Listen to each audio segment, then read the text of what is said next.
नमस्कार साथियों, मैं आपका दोस्त सुनील कालवा एक बार फिर हाजिर हूं आप सभी के सामने एक नया वीडियो लेकर।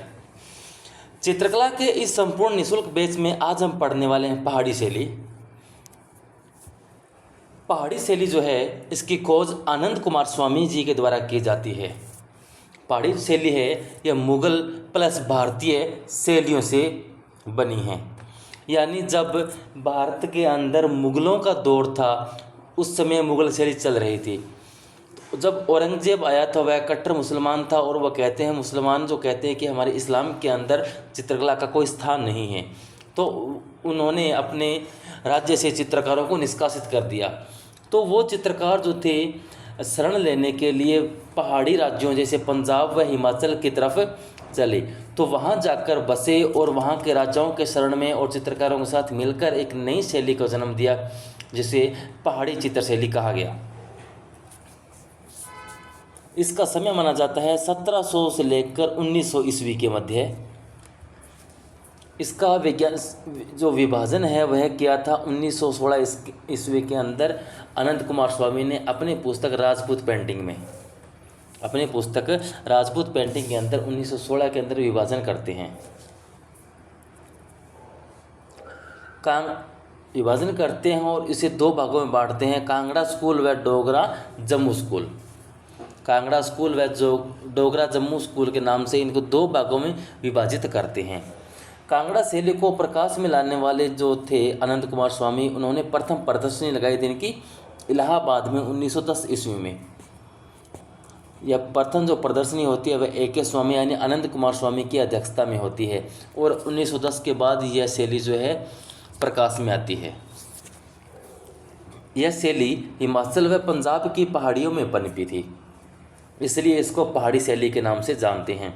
पहाड़ी शैली में व्यक्ति चित्रण जो है अंडाकार रूप में हुआ है, यानी इस तरह अंडाकार जो रूप है इस रूप के अंदर व्यक्तियों का निर्माण हुआ है, व्यक्ति चित्रों का निर्माण हुआ है। पहाड़ी शैली में सबसे अधिक कृष्ण लीला से संबंधित चित्र बने हैं। पहाड़ी जो राज्य थे वहाँ के जो संरक्षक थे या राजा थे वो कृष्ण के उपासक थे, कृष्ण की पूजा करते थे। तो वहाँ के जो चित्र बने वो सबसे अधिक कृष्ण लीला से संबंधित ही बने हैं। पहाड़ी शैली में गहरे रंगों का प्रयोग किया गया है। पहाड़ी शैली में गहरे रंगों का प्रयोग हुआ है। इस शैली में नारी अंकन का सुंदर चित्रण देखने को मिलता है। यानी लघु चित्रों के अंदर आप देखोगे तो सबसे सुंदर नारी चित्रण आपको देखने को मिलता है पहाड़ी शैली के अंदर। अब हम बात करें इसके प्रमुख के अंदर कांगड़ा शैली की। कांगड़ा जो है इसकी प्राचीन नाम है नगरकोट। कांगड़ा का प्राचीन नाम है नगरकोट है और ये राजवंश वहाँ पर कटोच राजवंश राज करता था। इस कांगड़ा शैली की खोज होती है मेडकोफ के द्वारा। कांगड़ा शैली की खोज मेडकोफ के द्वारा होती है। कांगड़ा का प्राचीन नाम नगरकोट है और वहाँ पर जो शासन करने वाला शासक थे वो थे कटोच राजवंश थे। कांगड़ा का स्वर्णकाल होता है संसार चंद के समय में। राजा संसार चंद के समय में कांगड़ा का अपने स्वर्णकाल पर पहुँचती है, अपने चरम पर पहुँच जाती है। ये रुस्तम नाम से प्रसिद्ध थे दानशीलता के कारण, यानी बहुत ज़्यादा दानी थे राजा संसार चंद्र, इसलिए उनको रुस्तम के नाम से बुलाते थे। लघु चित्रकला में संभवतः सबसे सुंदर चित्रण हुआ है कांगड़ा के अंदर। जितने भी लघु चित्र शैलियाँ हैं उनमें सबसे अधिक या सबसे सुंदर चित्रण कांगड़ा शैली में हुआ है। पहाड़ी चित्रकला की सर्वश्रेष्ठ शैली माना जाता है कांगड़ा चित्र शैली को। कांगड़ा शैली को पहाड़ी चित्रकला की सर्वश्रेष्ठ शैली माना जाता है। M.S. रंधावा जो है उन्होंने कांगड़ा शैली को रंगों का काव्य कहा है। रंगों का काव्य, कैसे कांगड़ा कैसे काव्य, रंगों का काव्य, का से कांगड़ा का से काव्य, रंगों का काव्य कहा है कांगड़ा शैली को। इसकी मुख्य विशेषता है भावपूर्ण रेखांकन, यानी जो चित्रों के अंदर रेखांकन किया गया उनको पूर्ण भाव नजर आते हैं। यह कांगड़ा शैली की एक मुख्य विशेषता है। कांगड़ा जो है गुलेर शैली का विकसित रूप माना जाता है कि कांगड़ा जो है गुलेर शैली का ही एक विकसित रूप है। संसार चंद कृष्ण के उपासक थे, जो मैं आपको पहले बता चुका हूँ कि वहाँ के जो उपासक थे वो जो राजा थे वो कृष्ण के भक्त हुआ करते थे, कृष्ण के उपासक थे। कृष्ण के सर्वाधिक चित्र आपको इसी शैली के अंदर देखने को मिलते हैं। यहाँ के प्रमुख विषय देखिए, कृष्ण लीला, नायक नायिका, भागवत पुराण, हमीर हट, नल दमयंती, गीत गोविंद, रसिक प्रिया, रामायण, महाभारत, रागमाला, दुर्गा सप्तशती, ये यहाँ के प्रमुख विषय हैं। कुछ पंजाबी लोक कथाएँ हैं, लोक गाथाएँ हैं, उन पर भी चित्रण हुआ है, जिनके अंदर हीर रांझा, सोनी महिवाल, गिरजा साहिबान आदि जो प्रमुख पंजाबी लोक कथाएँ हैं, प्रेम प्रसंग की जोड़ियाँ हैं, इनके ऊपर भी चित्र यहाँ पर बने हैं। गीत गोविंद के 140 चित्र मानकों के द्वारा चित्रित किए गए हैं। गीत गोविंद को किसने चित्रित किया है? मानकों ने किया है। मानकू है नहीं, मानकू है। गीत गोविंद को मानकू ने चित्रित किया है और मानकू ने इसके 140 चित्र बनाए हैं, याद रखेंगे। बिहारी सतसई के आपको कांगड़ा के अंदर 40 चित्र मिलते हैं। बिहारी सतसई के कांगड़ा शैली में 40 चित्र मिलते हैं। प्रमुख चित्र देखें हम इनके, कांगड़ा के प्रमुख चित्रों में राग मेघ है, रागनी बसंती है, राजा संसार चंद्र हुक्का पीते हुए, राजा संसार चंद्र हुक्का पीते हुए यहाँ का प्रमुख चित्र है। इसके अलावा इनके प्रमुख चित्रकारों में मानसुख, दुसाला, किशनलाल, बसिया, परखू, फतू, गुमान, नैनसुख व दोखू। ये आप काट के लिखिए मानकू।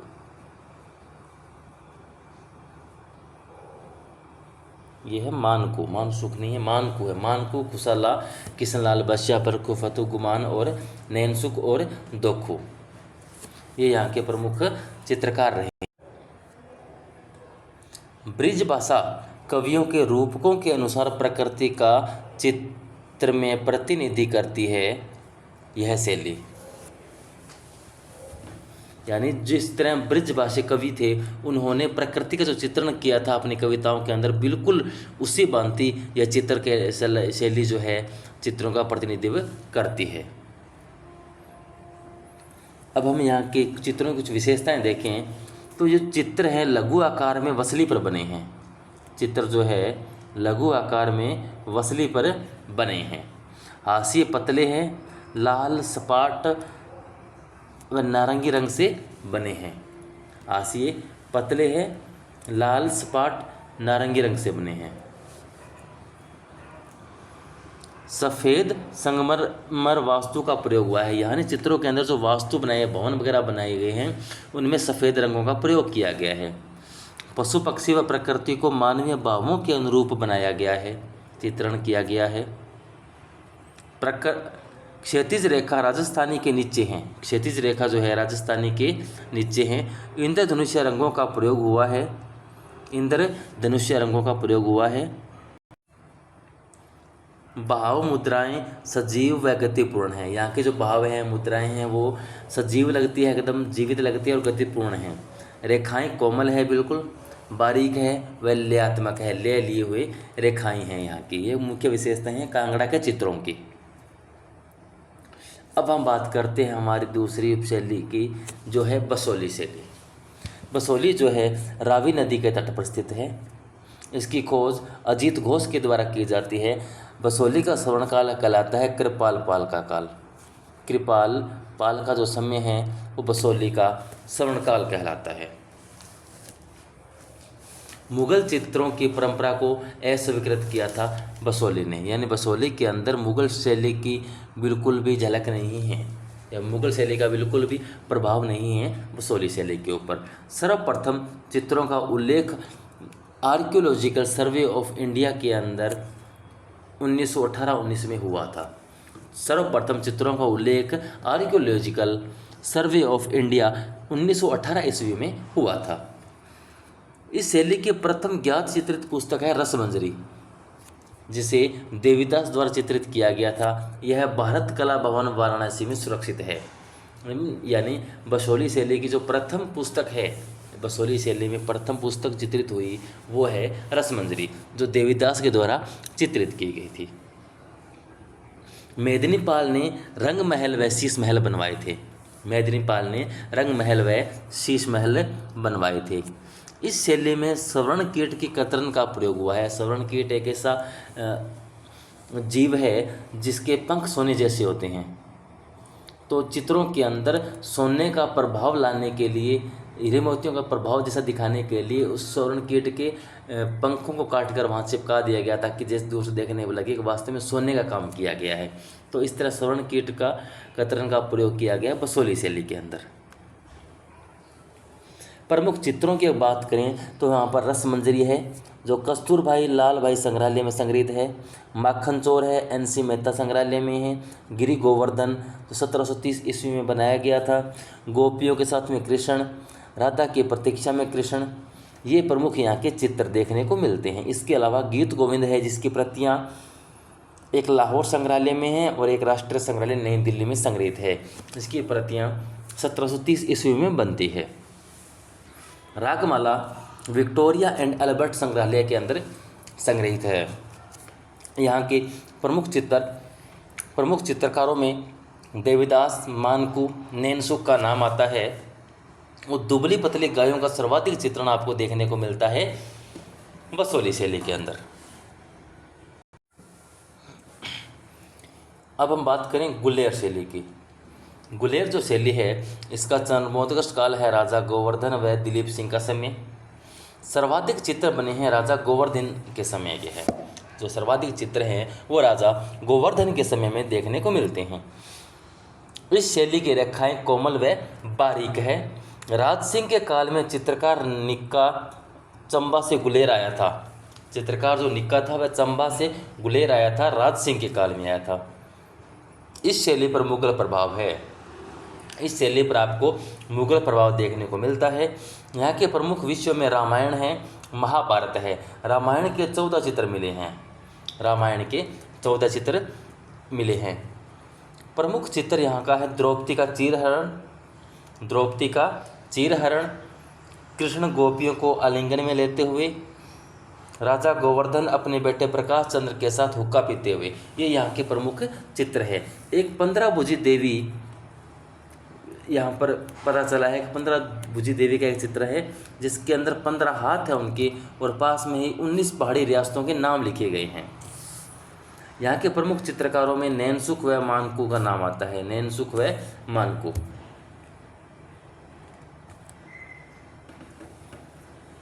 अब हमारी एक चित्र शैली है चंबा शैली। चंबा जो है 17वीं शताब्दी के मध्य में पनपी थी। इसकी खोज NC मेहता के द्वारा की जाती है। चंबा की खोज NC मेहता के द्वारा की जाती है। स्वर्णकाल था राजा चड़त सिंह का समय। राजा चड़त सिंह का समय जो था, इस शैली का चरमोत्कर्ष काल कहलाता है। सर्वाधिक चित्र भूर सिंह संग्रहालय चंबा में संग्रहित है। इस शैली के जो सर्वाधिक चित्र है वह भूर सिंह संग्रहालय चंबा में है। चंबा की कला को कला की घाटी कहा जाता है। चंबा की कला को कला की घाटी कहा जाता है। यहाँ के प्रसिद्ध चित्रकार थे निक्का व महेश। यहाँ पर 2 वंश के चित्रकार थे। चंबा के अंदर 2 वंश के चित्रकार तो कार्य करते थे। एक था वंशीधर वंश, जिसके अंदर ईश्वर, मगनू, हीरालाल आदि चित्रकार थे। दूसरा था कृष्ण वंश, जिसमें गंगाराम, बिल्लोराम, मिस्त्री व प्रेमलाल आदि चित्रकार हुआ करते थे। मंगलू व दुर्गा के मकान भी चित्रित थे। मंगलू व दुर्गा के मकान भी चित्रित थे।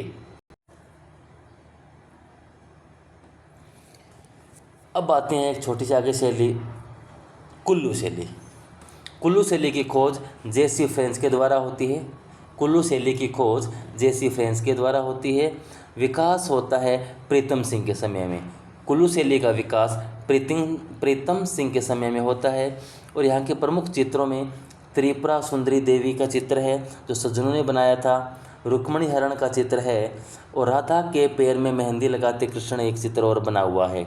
और एक चित्र है मधुमालती, जो कि चित्रकार भगवान ने बनाया था। तो ये यहाँ के प्रमुख चित्र है। कुल्लू शैली के प्रमुख चित्रों में एक बार फिर से देखें तो त्रिपुरा सुंदरी देवी चित्र है, जो सज्जनों ने बनाया है। रुक्मणी हरण है, राधा के पैर में मेहंदी लगाते कृष्ण हैं। मधुमालती है, जो भगवान ने बनाया है। और यहाँ के प्रमुख चित्रकार जो ये 2 हैं, भगवान और सज्जनों, यही यहाँ के प्रमुख 2 चित्रकार हैं कुल्लू शैली के। अब बात करें हम गढ़वाल शैली की। गढ़वाल शैली जिसकी खोज मुकुंदीलाल बैरिस्टर के द्वारा की जाती है। गढ़वाल शैली की खोज मुकुंदीलाल बैरिस्टर के द्वारा की जाती है। विकास होता है राजा बलभद्र शाह के समय में।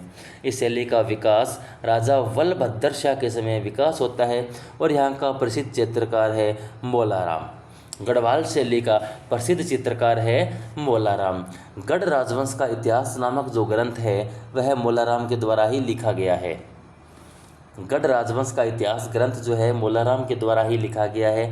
यहाँ के प्रमुख चित्र आप देखोगे तो गोवर्धन धारण एक चित्र है जिसको मोलाराम ने ही बनाया है। एक रेखा चित्र देखने को मिलता है जिसे आँख मिचौनी है। यहाँ अन्य चित्रों के अंदर वासक सजा नायिका, अभिसारिका नायिका, राधा मिलन, मस्तानी आदि चित्र है।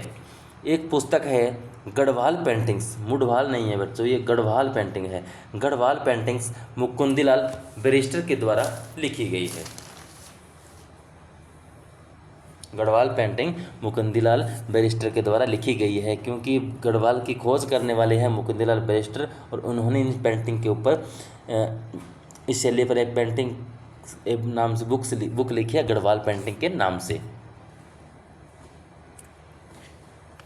अब हमारी एक छोटी सी एक शैली आती है मंडी शैली। मंडी शैली के प्रमुख चित्रकार थे मोहम्मद बख्श। मंडी शैली के प्रमुख चित्रकार थे मोहम्मद बख्श। जेसी फ्रेंच ने राजा सिद्धसेन का चित्र प्रकाशित किया था।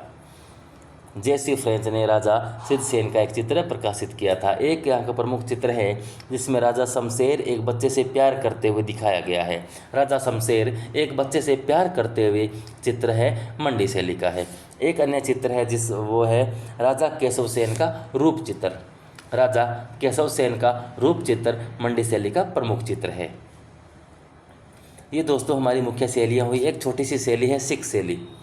इसके अंदर ज़्यादा महत्वपूर्ण बातें नहीं है, केवल ध्यान रखना है आपको मुख्य विषय के अंदर व्यक्ति चित्रण हुआ है। यहाँ सिख शैली का मुख्य विषय व्यक्ति चित्रण है। तो व्यक्ति चित्रण सबसे अधिक हुआ है या मुख्य रूप से चित्रित हुआ है सिख शैली के अंदर। तो दोस्तों ये थी आज हमारी पहाड़ी शैली। वैसे पढ़ाने के लिए तो बहुत मैटर होता है, किताबों में कितना पढ़ा दिया जाए। मैं आपके लिए कोशिश करता हूँ शॉर्ट रूप में एक नोट्स की तरह एक आपको कंटेंट उपलब्ध करवाऊँ ताकि आपके एग्ज़ाम के कम समय के अंदर बेहतर आप स्कोर कर पाओ। और ये मेरे हिसाब से काफ़ी सारा मैटर है, बहुत कम नहीं है। आपको एग्ज़ाम में काफ़ी आगे लेके जाएगा अगर आप इतने क्वेश्चन आप कर लेते हो तो बने रहिएगा मेरे साथ, देखते रहिए मेरे चैनल को और अपने दोस्तों को शेयर कीजिए, बताइए अपने चैनल के बारे में, ज़्यादा से ज़्यादा शेयर कीजिए, मेरे चैनल को सब्सक्राइब कीजिए और पढ़ते रहिए, मस्त रहिए। धन्यवाद।